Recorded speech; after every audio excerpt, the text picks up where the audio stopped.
have been a lot on the path that you guys maybe are going through now, and we would love to benefit as much as we can to the world. So let's wrap it up with the following comments. I think everyone has their own journey. I think you have to be comfortable on your journey. Don't feel pressured. Surround yourself with the right people, and just know that Hashem is going to lead you. You just have to take the first step, and Hashem is going to lead you the rest of the way, and you're going to be on the right path.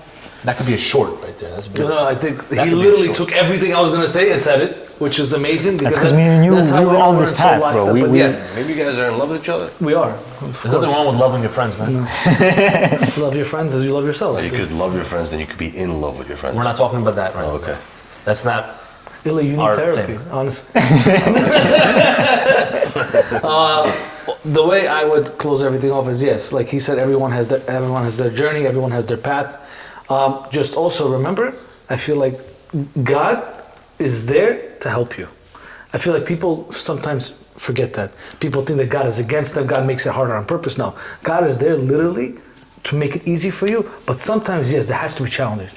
When there's challenges, there's that feeling of success, there's that feeling of, oh, I got through this and I made it the other side. And with becoming religious, it's a battle, it's a constant battle. It's not easy, it's very, very Even hard. when you are religious, Yeah, quote unquote. even when you are religious, exactly, because we're always growing. That's the whole point. You're always supposed to grow, you're never supposed to just stop. I mean, imagine in business, I'm okay, I'm comfortable. How come in business people never think like that? People always want to go get better and better and richer and richer. But with religion, oh, I'm okay. No, it doesn't belong. It always is, how do I grow? How do I become a better person? How do I get closer to my creator? You want to say anything, Eli? I mean, Just say Shema Yisrael. Just say Shema Yisrael, man. Say Shema Yisrael, Hashem L'Kol Hashem Echad. God is one. honestly, there are a lot of moments in my life. I'm not gonna lie, there are a lot of moments in my life where Can I give you a hug?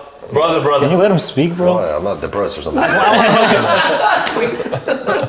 a lot of moments in my life where I needed something really big to happen in my life, where I was in trouble and I needed help, and I actually prayed to God, and I don't know how to get out of that predicament. At the moment when the time came, somehow that problem was solved that day, like right there and then.